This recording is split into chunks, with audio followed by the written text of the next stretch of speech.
Trump का एक comment और ट्रेड वॉर शुरू। यूएस प्रेसिडेंट डोनाल्ड ट्रंप ने जैसे ही अपना रेसिप्रोकल टैरिफ रिवील किया वैसे ही दुनिया के मार्केट में उथल पुथल देखने को मिली। ये टैरिफ लगभग 180 कंट्रीज को हिट करेंगे और 10% से 49% तक टैक्स देखने को मिलेगा। अदर कंट्रीज जिन पर टैरिफ लगाया गया उन्होंने बैकफायर किया, जिससे यूएस के मार्केट भी 5 से 6% तक गिर गए फ्राइडे को, और इसे ही कहते हैं एक्शन का रिएक्शन। अब क्वेश्चन उठता है, व्हाट इज ट्रेड टैरिफ और how is it impact on Indian economy. Detail से जानेंगे सब कुछ और भी बहुत कुछ मेक इन्वेस्टमेंट इजी के मेरे यूट्यूब चैनल पर, जहां पर आपकी इन्वेस्टमेंट की जर्नी को इजी किया जाता है। नमस्कार दोस्तों, मैं पुष्पेंद्र आपका बहुत बहुत स्वागत करता हूं।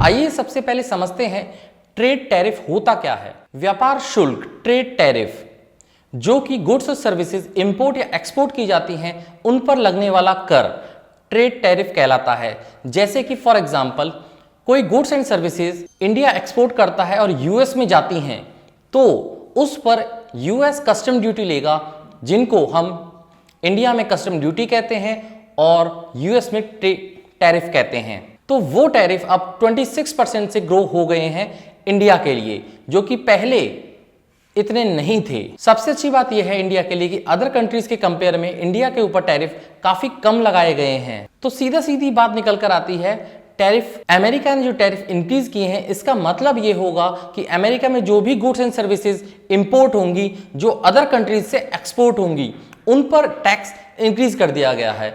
अब इससे होगा क्या? इससे ये होगा कि अमेरिका में वो चीजें महंगी मिलेंगी।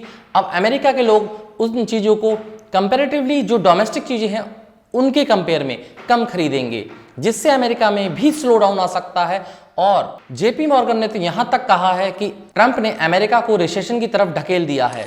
और कई जगह ये भी कयास लगाए जा रहे हैं कि अमेरिका में बॉन्ड मैच्योर होने वाले हैं, जिससे ट्रंप ने जानबूझकर ये ऐसा किया है, ट्रेड वॉर स्टार्ट किया है, जिससे होगा ये कि इक्विटी से पैसा निकलकर बॉन्ड में जाएगा और बॉन्ड में जाने के बाद बॉन्ड में ज्यादा पैसा आएगा, जिससे जीसेक यील्ड की, बॉन्ड की जो जीसेक यील्ड है उसकी इंटरेस्ट रेट कम होगी। वो पहले ही 4 से नीचे जा चुकी है और इससे बेनिफिट होगा सीधे सीधे अमेरिका को, क्योंकि 1 ट्रिलियन यूएस डॉलर के बॉन्ड हर साल मैच्योर होते हैं और इससे अमेरिका के खजाने में पैसा भरेगा। चलिए अब हम बात करते हैं कि इंडियन इकोनॉमी पे इसका क्या इफेक्ट देखने को मिलेगा। इंडिया में लगभग 27% रेसिप्रोकल टैरिफ लगाया गया है, लेकिन बाद में से क्लियर किया गया और मिस्टर डोनाल्ड ट्रंप ने कहा कि ये 27% नहीं 26% है। इंडिया का ट्रेड सरप्लस यूएस के साथ 2020 में सिर्फ 24 बिलियन यूएस डॉलर है, जो कि अब 2024 में 46 यूएस बिलियन डॉलर तक हो गया है।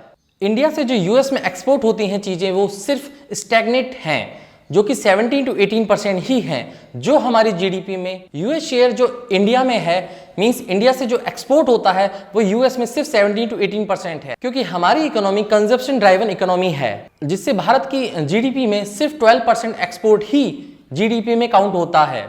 उस 12% एक्सपोर्ट में से भी सिर्फ 18% एक्सपोर्ट यूएस में होता है, और उस 18% एक्सपोर्ट को अगर हम लेकर चलें तो इंडिया के लिए महज 2% रह जाएगा। तो इन टैरिफ का इंडिया पर ज्यादा असर देखने को नहीं मिलेगा कंपैरेटिवली अदर इकोनॉमीज, क्योंकि हमारी इकोनॉमी कंजप्शन ड्रिवन है और ओनली 2% एक्सपोर्ट हम यूएस को करते हैं, और जिसमें से भी काफी ज्यादा चीजें ऐसी हैं जिनको रिप्लेस करना इतना आसान भी नहीं है।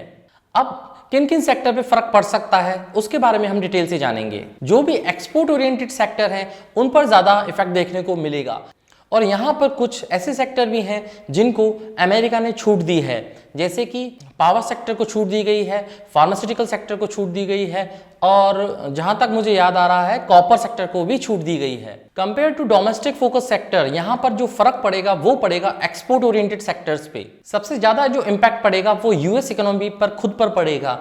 हो सकता है यूएस इकोनॉमी रिसेशन में जा सकती है, लेकिन pain for the US equals to pain for the IT companies of India.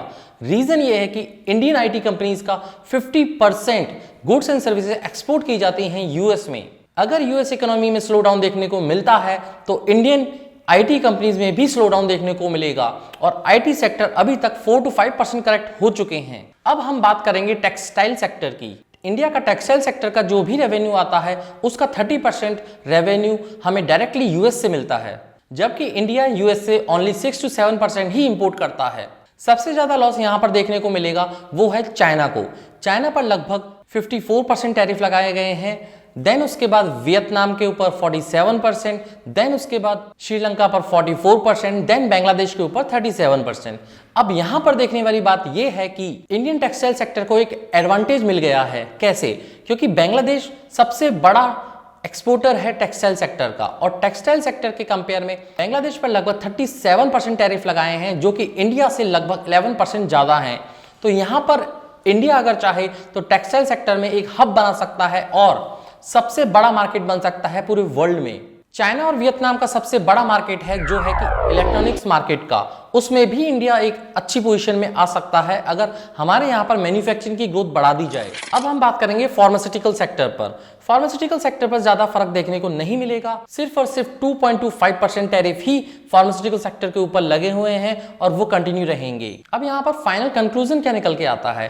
Conclusion ये है, अगर अमेरिका में स्लो डाउन देखने को मिलता है और रिसेशन आता है तो सीधी सी बात है कि अमेरिका में कंजप्शन कम होगा। कंजप्शन कम होगा तो यूएस में क्रूड ऑयल की डिमांड भी घटेगी। अगर ऐसा होता है कि यूएस में क्रूड ऑयल की डिमांड घटती है तो ये इंडिया के लिए बेनिफिशियल है। कैसे? इंडिया लगभग क्रूड ऑयल का लगभग 85% इंपोर्ट करता है अदर कंट्रीज से, और सबसे बड़ी प्रॉब्लम इंडिया की यही है कि इंडिया के पास सबसे ज्यादा पैसा जो इंडिया का जाता है वो क्रूड ऑयल में जाता है।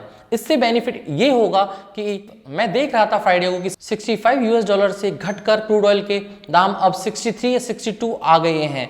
इससे बेनिफिट ये होगा कि इंडिया ज्यादा इंपोर्ट कर पाएगा ऑयल को कम प्राइसेस पर। इसमें सोचने वाली बात ये है कि in the long run Indian economy को तो बेनिफिट मिलेगा ही मिलेगा, लेकिन इंडियन इकोनॉमी के लिए कुछ सेक्टर ऐसे भी हैं जिनमें इंडिया को अपॉर्चुनिटीज मिल गई हैं, जैसे कि टेक्सटाइल हुआ, इलेक्ट्रॉनिक सेक्टर हुआ, पावर सेक्टर हुआ, सेमीकंडक्टर सेक्टर हुआ, कॉपर सेक्टर हुआ, एक्सेट्रा। और कहीं ना कहीं देखा जाए तो चाइना +1 पॉलिसी लाने का अमेरिका सोच रहा था आफ्टर कोविड, उससे भी भारत को काफी बेनिफिट हो सकता है। भारत एक मैन्युफैक्चरिंग हब बन सकता है और इंडियन इकोनॉमी में आने वाले 10 साल बहुत अच्छे जाने वाले हैं, ऐसा मुझे लगता है। आशा करता हूं कि आपको ट्रंप के ट्रेड टैरिफ के बारे में अच्छे से समझ में आ गया होगा और आपको समझ में आ गया होगा कि ट्रेड टैरिफ क्या होते हैं। अगर अब भी आपको समझ में नहीं आया है तो प्लीज़ कमेंट बॉक्स में कमेंट कीजिएगा और मेरे वीडियोस को लाइक कीजिए, शेयर कीजिए और मेरे चैनल को प्लीज़ सब्सक्राइब कीजिए, जिससे कि मैं आपके लिए अलग अलग वीडियो ला सकूं और आपको नॉलेजेबल कंटेंट प्रोवाइड करा सकूं। अगर आपको हमारे वीडियो अच्छे लगते हैं और आपको लगता है कि हम कुछ आपकी इन्वेस्टिंग की जर्नी में वैल्यू ऐड कर पा रहे हैं तो प्लीज़ मेरे चैनल को सब्सक्राइब कीजिए, मेरी वीडियोस को लाइक कीजिए, शेयर कीजिए और कमेंट करना ना भूलें। Stay tuned, signing off, this is Pushpendra. जय हिंद।